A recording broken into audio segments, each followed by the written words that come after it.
Welcome back. We are looking at different ways of combining images, and another way of combining images is by fading images together. So I'm going to open the deep water JPEG image, and then I am also going to open the clock image. And so essentially what you can do is, using a soft edge brush, you can merge the two pictures together. You can merge the two pictures together using a layer mask. And so I'm going to duplicate my background layer, and I'll name this one Clock. And then I am going to go to Deep Water, and I am going to select all, so Command or Control A, and then Command or Control C to copy it. I'm going to go back to my clock image and Command or Control V to paste that in. And you can see that my water is now over here on top of my clock layer. And so I'm going to rename that Water. And so now you'll know which ones I'm referring to easily. Now I'm going to add a mask on my clock layer. But first I want to move my clock layer above the water layer. So I'm going to drag it up above the water layer and then add a layer mask. Now what I want to do next is I'm going to add my mask. And remember, black hides and white shows when masking. And I want to select a nice soft edge brush. It's going to be fairly large. Nice soft edge brush. And so I currently have white selected, and so what I need to do is select my black, select black. And so since I have black and white in my foreground and background colors, all I have to do is hit X and it will bring back to the forefront. And then you can see where I start to paint the water in. And so I'm going to hit Command Z, which will take away that brush stroke. And I'm going to go back to my clock image. And so now what I want to do is I want to make my brush even larger. So I am going to get about a 500 pixel brush. And then make sure your mask is selected and start painting. I'm going to close the history panel here. And just start painting in the area that you want to show. And so you can see here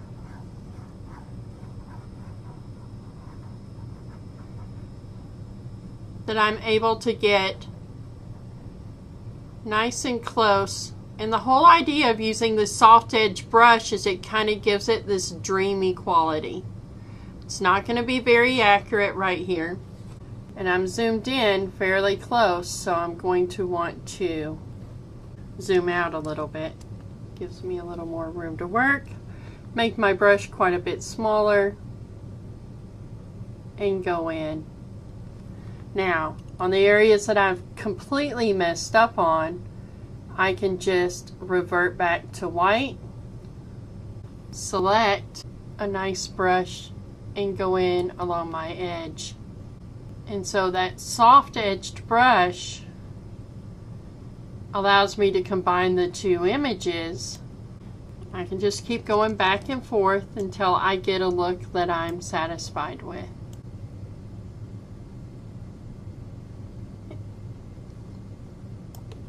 And so one technique is you can kind of go over the edge of your objects and then switch to your white brush and just come around the edge, and you can see where I'm creating that nice soft rim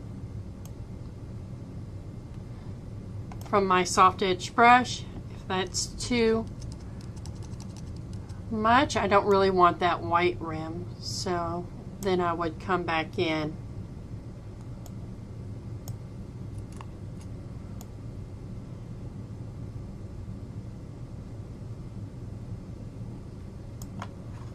Make sure I've got a nice clean edge in here where I made those mistakes earlier.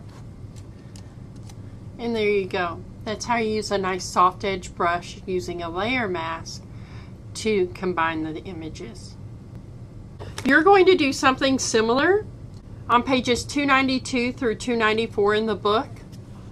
You're going to combine the dark roast image with the coffee beans. And so here's the coffee beans image and here's the dark roast image. You're going to put the coffee beans over here and surround the coffee cup all the way around the bottom and the sides and the top through the handle. You're going to replace with the coffee beans using a nice soft edge brush. And that again is outlined on pages 292 through 294. You're going to save that as 7D, your last name, underscore darkroast.psd in your chapter 7 folder. Alright, and the next one is very similar. I'm going to go back to Photoshop and I am going to actually close out everything here, and we're going to now go to Bridge and reopen the dark water image and the clock image and double click to open. And so again, I'm going to copy the dark water image. So Command or Control A to select all, Command or Control C to copy, and Command or Control V to paste. And you'll see that I now have my clock and my dark water over here. I'm going to duplicate my background layer, going to take the clock layer and drag it up above the water layer and add a layer mask. Now one thing that you can do is within your layer mask you can create a gradient, and the gradient, if it's a black and white gradient or black to white gradient, the darker non-white areas will be allowed to show through. So let me demonstrate. I'm going to select my gradient tool, so I'm going to come over here to the left, and under the paint bucket tool is the gradient tool. Up here at the top you can select different colors of gradients, and what I'm looking for is I want it to fade white to the left, and so I'm going to select the first gradient here. Okay, now the gradient tool shows as a crosshairs, and what happens with that is as you drag from left to right or right to left or at a diagonal or up and down, it's going to create that gradient of whatever colors you've got selected. And up here, as you can see, I have just a linear gradient selected. So I am going to drag from left to right, and you can see the water starts to show up. If that's not exactly what I wanted, I can go into my history and undo. So I can just Command Z or come back to where I added my layer mask, make sure I still have my gradient tool selected, and I can just start over. And so I can click and drag at a diagonal, and again the dark area is what's going to show through. Command Z to undo. I can come in and add multiple different areas and add in and click and drag and add various parts of the gradient as I go through the image.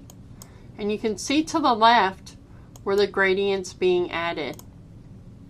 Now, let's say that's got a good start. That may not be exactly where I want to be. And so what I can do, I can keep drawing until I'm happy with what I've got. And then I can go in and select my layer mask with my brush. And I can just clean up my edges. And if I don't like what I do, I just Command Z to undo.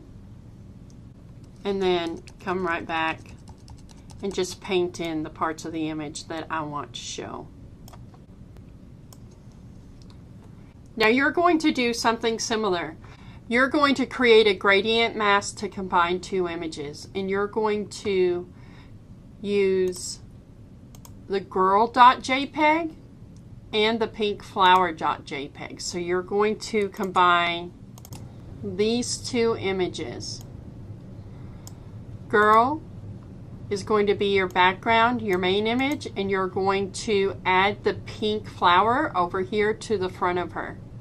And so you're going to replace just this front area where the sky is with a nice faded representation of the pink flower, and the girl's face is going to be showing. So her face and head and shoulders are all show, and it will fade into the pink flower. And the directions for that can be found on pages 294 through 296 in the book. Now when you're through with that, you're going to name it 3E, your last name, underscore girl .psd, and turn that in your chapter 7 folder. And that's using the directions you find on pages 294 through 296 in the book. That's just a few of the ways you can go about combining things in Photoshop. As you learn multiple tools, we've seen where you can go in and you can do things with channel masks, and you can go in and obviously just erase out things, which is what we did with the delete tool. You can mask things using a gradient mask. And so a lot of different ways of combining images in Photoshop.